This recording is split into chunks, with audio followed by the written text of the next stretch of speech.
ගරු කතානායකතුමනි, ජීවිත අනතුරු දරා ගනිමින් හදවතේ ගැඹුරුම තැන්වල පිහිටි තුවාල නැවතත් පාරා ගනිමින් සාක්ෂි දීමට පැමිණි දසදහස් ගණන් මිනිසුන්ගේ සහ ගැහැණුන්ගේ අතිශය සාධාරණ අභිලාෂයන් සහ ගැඹුරුතම මානුෂීය හැඟීම් පාවා දෙන ලද්දේ මරා දමන ලද්දේ එපරිද්දෙන්නේ.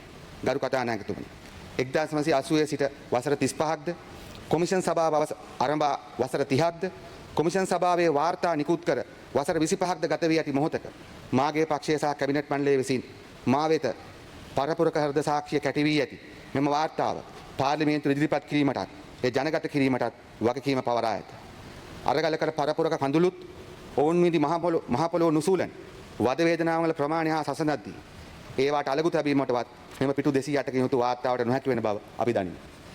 මෙම වාර්තාව මරා දමන ලද යෞවනයන්ගේ හා ඔවුන්ගේ ආදරණීයන්ගේ වද වේදනාවන්ගෙන් හා සුසුම් වලින් අංශු මාත්‍රයක් නියෝජනය කරන වාර්තාවක් වුවද එය හැකිතරම් සාධාරණව සකස් කිරීමට දායක වූ කොමිෂන් සභාවේ සියලුම නිලධාරීන් හායට සහායක දුන් සියලු දෙනාටම ස්තුතිය පළ කිරීමට මේ අවස්ථාවක් කරගනිමි. එමෙන්ම ඉතිහාසයේ පොදු ජනතාවට එරෙහිව අපරාධ කර අයම එම පොදු ජනතාව මර්ධනයේ ධනයෙන් හා බලයෙන් යටකොට 35 වසරක් තම අපරාධ රකිමින් තමන්ට නීතියේ රැණින් ගැලවී යාමට හැකි වන පරිදි සියලු දේ සකස් කර ක්‍රියාත්මක කර තිබුණි. එහෙත් 2024 සැප්තැම්බර් 21 වෙනිදා සියවස් ගණනක් මෙරට පොදු ජනයා දුටු සිහිනය සැබෑවීමත් සමග ජනාධිපති ලේකම් කාර්යාලයේ අඳුරු ගබඩාවක සැඟවී තිබූ මෙම වාර්තාව වසර 25කට පසු අද හිරුවෙලිය දැක තිබේ.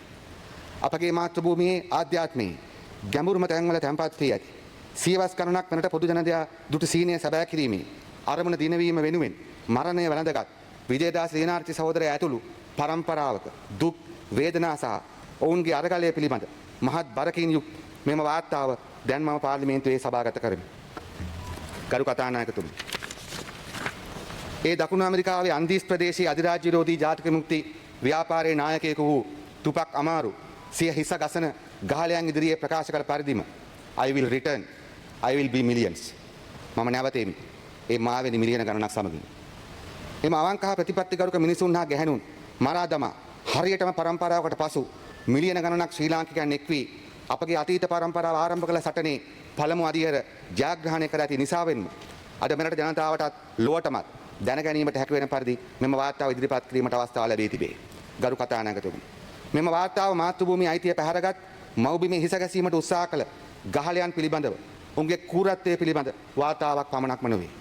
මෙම වාර්තාව තම දේශපාලන උමනා වෙනුවෙන් රටක් යුග ගණනාවක් මුළුල්ලේ විනාශ කරන ලද්දේ කෙසේද යන්නත් ඒ විනාශය හෙළිදරව් කිරීමට ප්‍රජාතන්ත්‍රවාදයේ වෙනුවෙන් ලැබුණු ජනවරමක් තම පන්ති මිතුරන් වෙනුවෙන් පාවා දෙන්නේ කෙසේද යන්නත් පිළිබඳව ජීවමාන සාක්ෂියක් දෙවේ.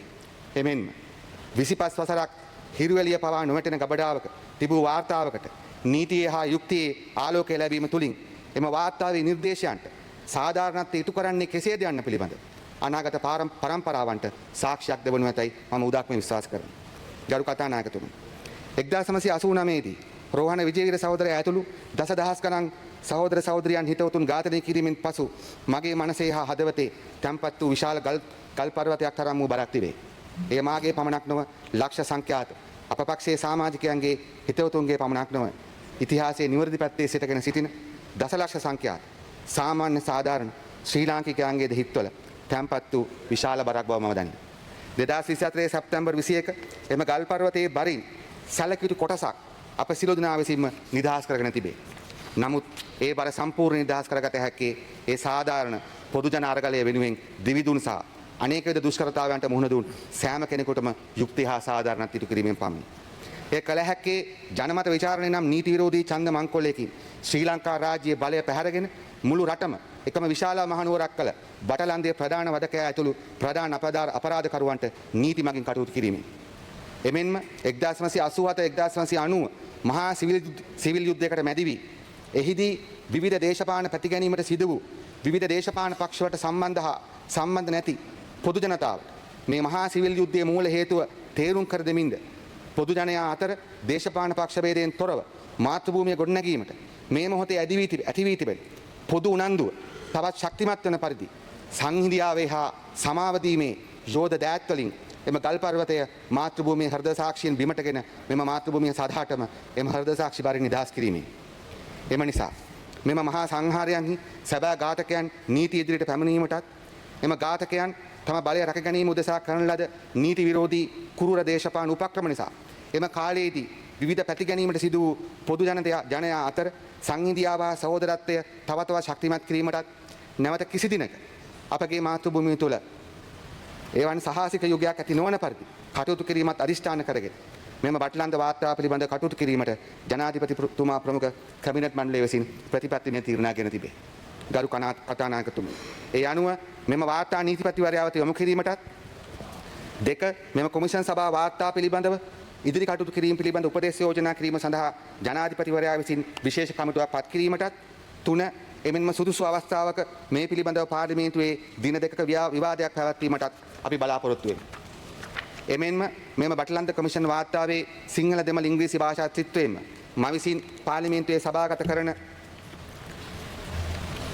මෙම වාර්තා මන්ත්‍රීවරුන්ගේ සහ පොදු ජනතාවගේ පරිහරණය සඳහා මුද්‍රණය කළ යුතුයයිද ඔබතුමාට යෝජනා කිරීමට මේ අවස්ථාවක් කරගනි. එමෙන්ම කොමිසමට අදාළ සාක්ෂි සහිත වෙළුම් 28ක් ඉදිරියේදීම පාර්ලිමේන්තුවට ඉදිරිපත් කිරීමට අදහස් කරමි. මාතෘභූමිය දරා සිටින මෙම මහා හෘද සාක්ෂි බර සම්පූර්ණයෙන්ම නිදහස් කිරීම වෙනුවෙන් යුක්ති හා සාධාරණත්වය වෙනුවෙන් කටයුතු කරන සෑම කෙනාටම ආරාධනා කරමින් මගේ කතාව අවසන් කරමි. බොහොම ස්තුතියි ගරු ප්‍රධානමන්ත්‍රී.